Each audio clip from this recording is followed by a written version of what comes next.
journal. Geneviève Bognon.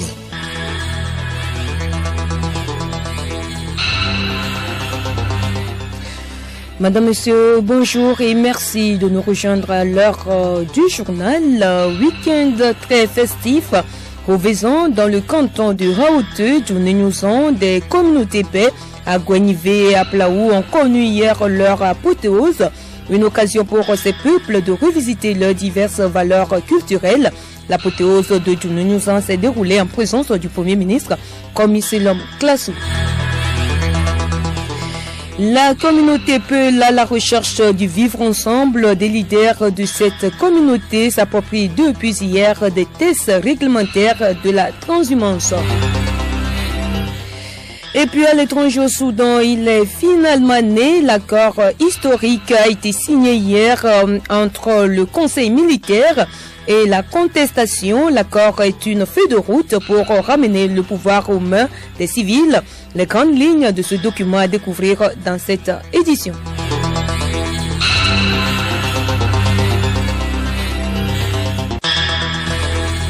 Radiolomé.tg. Une fois encore, bonjour. Les communautés Bé à Guenivé à Plaou étaient en fête hier pour l'apothéose de la fête Djounenyouzan, le fête traditionnelle. Plusieurs prestations de groupes artistiques et culturels des trois communautés ont marqué cette cérémonie, apothéose qui s'est tenue sur le terrain du lycée d'Aguenivé à Lomé. Le Premier ministre, Komisilom Klasu, la présidente de l'Assemblée nationale, Chantal Yawadi Bodi Tchegan, les membres du gouvernement et les initiés ont découvert divers rythmes et danses propres aux communautés Bé à Plaou et à Guenivé. Les chants et danses constituent un élément essentiel d'amitié des trois peuples et c'est l'ensemble que les natifs élevés de ces trois cantons fêtent cette troisième édition. Émile Dadi, président du Conseil fédéral Djounenyouzan. Nos ancêtres, sans être des puritains, défendaient quelques valeurs, des vertus rares. Ils nous ont légué leur goût de la rectitude, de la persévérance dans le travail. C'est sans nul doute le motif essentiel de l'instauration de Djounenyouzan par le chef canton. Nous voulions vous témoigner que nous vous aimons et que nous vous considérons comme des frères et des sœurs, ayant une seule et même vision, le développement de notre pays, le Togo, qui passe inévitablement par le développement de nos communautés. C'est le canton d'Agué qui a abrité l'édition de cette année. Rendez-vous pour Djounenyouzan acte 4. Et la fin des manifestations a été marquée par un concours de beauté dénommé Miss Grand à Plaou. Et c'est mademoiselle Kweja Kosiwavi Mélanie qui a été sacrée reine de la beauté du Grand à Plaou. Elle est accompagnée respectivement de ses deux dauphines, Dabla Adjo et moi, et Akpiti Akwe Chocho Diane. Elles ont passé 6 épreuves, dont la présentation de leur projet communautaire et la sortie individuelle rythmée au son du tam-tam parlant Topani pour interpréter les proverbes et les coutumes du Grand à Plaou. Kweja Akosiwavi Mélanie, Miss Grand à Plaou. Je suis très fière, je sens une grande euphorie en moi et aussi je remercie tout le monde ce soir, les membres du jury, le comité Miss Grand Plaou, tous les invités. Merci. D'abord, trouver une solution à la déscolarisation des jeunes filles d'Aplaou et ensuite valoriser la culture d'Aplaou. J'invite toutes les jeunes filles d'Aplaou à être respectueuses, à aimer l'école. Cette célébration de la femme d'Aplaou a réuni 14 jeunes filles. Elle entend amener la jeunesse à s'approprier les richesses de leur communauté. Togbu Kodjovi Awala III, président du comité d'organisation. Nous voulons valoriser, rehausser notre culture de nous les élever. Dans le temps, nos mamans portaient des pagnes, elles vont au champ, elles font des galis et autres. Nos filles d'aujourd'hui ne connaissent rien de ça. Et tout ce que nous faisons comme Miss Grand à Plaou, rien que les coutumes traditionnelles. Nous avons enseigné à danser, danse de chez nous, aux candidates. Aussi, on les a montré comment fabriquer la farine gari, comment on prépare la pâte sur les 3 fourneaux. On les a tout montré et on les a parlé de l'éducation, l'étude. Cette 5e édition de Miss Grand Aplaou est placée sous le thème pour un développement inclusif et participatif de notre pays. Ensemble, unissons nos efforts. D'une fête à une autre, à Raoto, les populations de ce canton se sont également retrouvées hier pour la 27e édition de Rouvezan. Les peuples élevés de Raoto restent déterminés pour la valorisation et la pérennisation de leur identité culturelle et sociale. La fête Rouvezan est un véritable facteur d'unité qui permet à ce peuple de revisiter son passé commun en vue de continuer à marcher sur les traces des ancêtres. Raoto, qui signifie au bord du haro, est formé de 2 mots haro en référence au fleuve le Ramo, haro, et to mot éveil qui veut dire au bord de. Cette épopée a été retracée par les conteurs du Festival international du conte du Togo, Fesconte Mario Atidopo, directeur artistique de Fesconte natif du milieu. Les Évé, aujourd'hui, qui sont Haotoué, ont quitté depuis une terre qui doit se retrouver aujourd'hui en Asie. L'Asie n'étant pas loin de l'Afrique du Nord, ils ont migré vers l'Égypte. Et depuis l'Égypte, ils ont cheminé le long du Nil pour arriver au Soudan. Du Soudan, ils sont arrivés au Nigeria. Du Nigeria, ils sont venus au Bénin. Du Bénin, donc, ils sont arrivés à Tado. Et après Tado, ils ont migré vers Noché. Et après Noché, avec tout ce qui s'est passé à Noché, certains ont décidé également de quitter Noché sous le règne de Agokoli. Et ils se sont dispersés. Certains se sont retrouvés au Ghana, d'autres encore au Bénin, d'autres sont au Togo. Nos parents, eux, ont continué leur marche vers beaucoup de petits villages que nous avons aujourd'hui. Yobo, Zor, Vetekou. Et Vetekou est ce dernier village, ou bien cette dernière ferme que les parents ont quitté pour arriver à Haotoué. Pourquoi Vetekou? Parce que c'est un nom qui signifie la souffrance. Parce qu'à un moment donné, nos parents souffraient énormément d'eau et ils ont décidé, à travers certains chasseurs, certains redoutables, compétents, d'aller vers les cieux plus vivables. Du coup, ils ont découvert un fleuve. Le fleuve est Raro et ça veut dire également que c'est ensemble. Donc, nos parents ont décidé de rester au bord de ce fleuve qui s'appelle Raro, d'où le nom Raoto. Le rendez-vous est donc pris pour la 28e édition l'année prochaine. Le groupe folklorique de Sobosito a remporté la première place de la 4e édition du festival de danse Talkouk. C'était à l'issue de la finale qui a opposé le groupe folklorique Union d'Adetikop à celui de Sobosito. Les troupes ont été notées sur leur entrée et sortie sur scène, le mouvement d'ensemble, la durée de prestation et l'habillement. Dumong Duma est président du jury. Ce que nous voulons, c'est la démonstration de la danse Moba. En pays Moba, la danse est assez bien organisée. Il y a des critères qui sont mis en place pour pouvoir noter un certain nombre d'éléments qui entrent en compte dans tout festival. Il faut qu'on apprécie la qualité de l'entrée. Il y a la danse elle-même, ce que nous appelons le mouvement d'ensemble, qui est d'abord la danse. Si votre corps n'est pas préparé à exécuter notre danse, vous ne pouvez pas. Il y a le rythme, il y a l'esthétique, l'habillement. L'habillement doit être en lien avec la tradition. Il y a la sortie. Cette compétition de la danse Talkouk vise à rassembler les fils et filles Mobagoumon du Grand Lomé afin de partager avec les jeunes leur culture. Dandouare Soumana, promoteur du festival.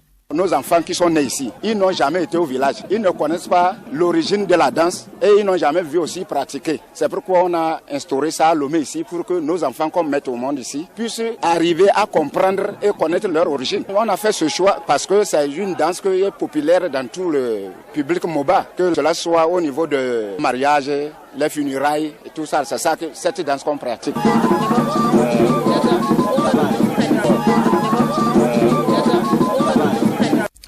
Cette édition, qui est placée sous le thème Culture moteur de développement, a reçu l'appui du Fonds d'aide à la culture.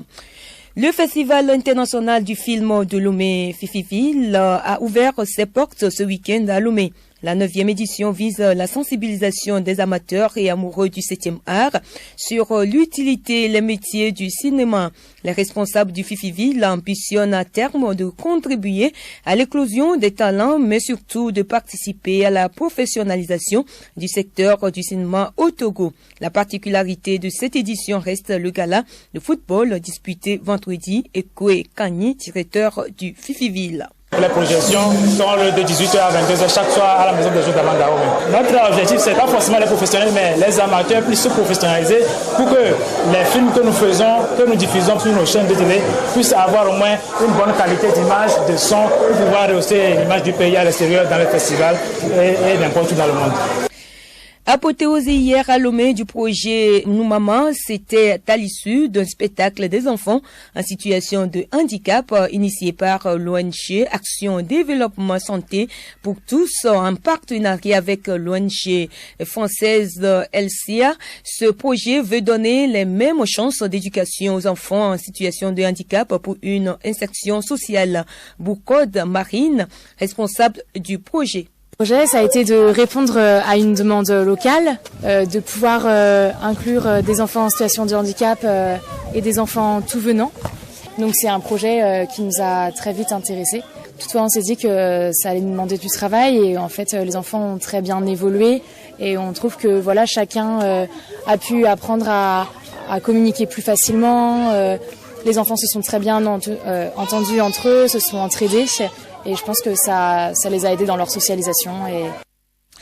Pour Nakuyu Luik, chargé de communication à l'ONG ADS, cette période de vivre ensemble avec ses enfants est salutaire et bénéfique. Nous maman, ça veut dire partage. C'est le partage entre les enfants en situation de handicap et entre les enfants qu'on appelle, entre guillemets, les enfants tout venant. Depuis 2005, ADS œuvre en faveur des personnes en situation de handicap et nous avons, comme si vous pouvez les enfants, nous avons le domaine de la réadaptation à base communautaire qui permet de pouvoir réintégrer la personne dans son environnement, que ce soit à travers les soins, au niveau santé, au niveau éducation, au niveau autonomie, au niveau inclusion.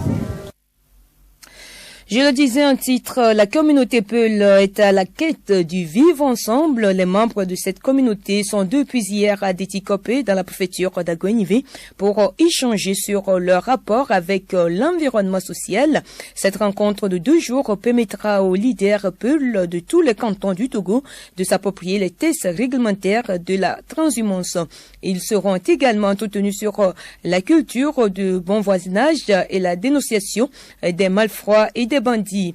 Ba Amadou, président de l'Union des ressortissants résidents de la CEDEAO.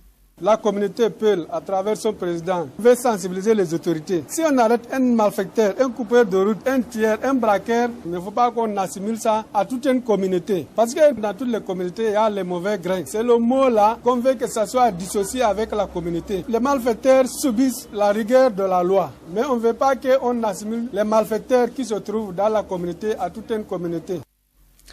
Ba Amadou revient spécialement sur les dégâts que cause la transhumance. La transhumance, c'est une convention régionale. Tu es libre de prendre tes bœufs au Burkina, au Mali, au Niger pour venir les faire nourrir au Togo. Mais quand souvent ils viennent, ils ne respectent pas les règles. Mais il y a les Peuls autochtones qui sont là depuis des siècles. Quand un Peul il fait le forfait, il part. Mais l'autre Peul qui a sa village là-bas, on vient, on l'attaque, il subit le représailles de forfait que l'autre qui est venu d'ailleurs est venu faire. C'est pour cela que aussi on sensibilise les autorités locales. S'il y a un problème comme ça, on n'a qu'à vraiment tenir à côté de ce peuple. Le journal Geneviève Bonny. À l'étranger, en République démocratique du Congo, Félix Tshisekedi appelle à une coalition régionale contre les groupes armés. Le président congolais a demandé le soutien des pays de la région afin d'éradiquer les groupes armés et à l'occasion du 39e sommet de la SADC qui se tient à Dar es Salaam.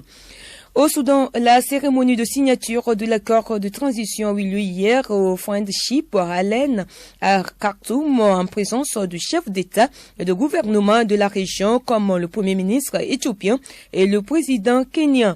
Ce document est en fait une sorte de feuille de route pour ramener le pouvoir aux mains des civils. Edouard Sono. Après 240 jours de contestation, les civils et les militaires ont ainsi finalement signé une déclaration constitutionnelle, à savoir un accord pour organiser dans le détail la transition vers un pouvoir détenu par les civils.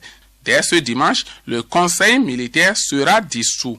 À la sortie de la cérémonie, c'est le soulagement pour Rachid Saïd Yacoub, le porte-parole de l'association des professionnels soudanais APS, l'une des associations qui a lancé le mouvement de contestation en décembre 2018.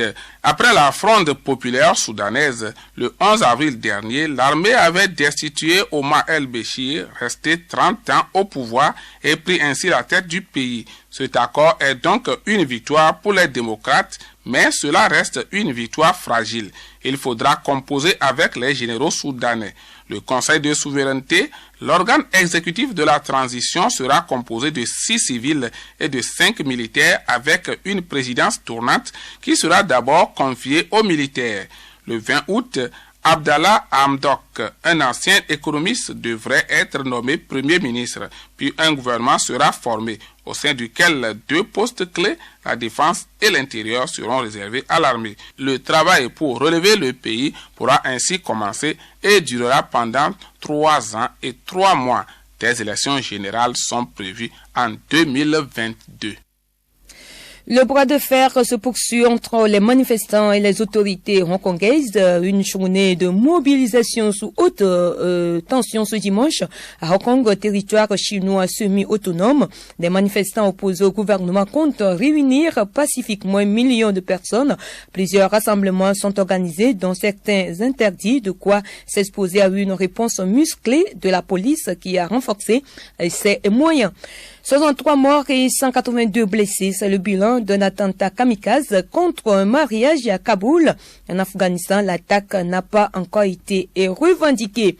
Et puis des tirs nourris ont été tirés hier le long de la frontière entre l'Inde et le Pakistan, tuant un militaire indien. Cela arrive 2 semaines après que New Delhi a annoncé la fin de l'autonomie de la région du Cachemire, une partie musulmane de l'Inde réclamée par Islamabad. Le Pakistan a échoué à rallier la communauté internationale ces derniers jours et pourrait essayer d'envoyer ses militants armés de l'autre côté de la frontière pour lancer des attaques au Cachemire indien.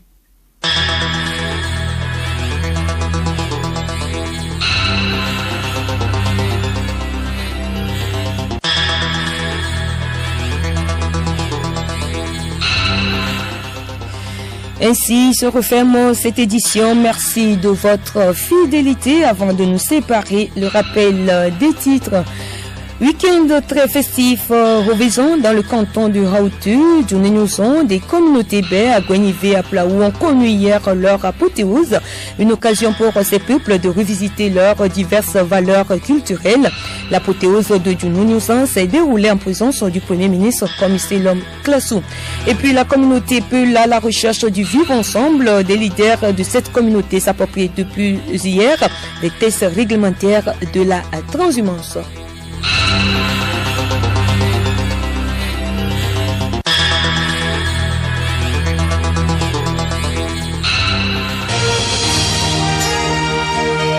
Radio Lomé, boîte postale 434, email radiolomé@radiolomé.tg. radiolomé.tg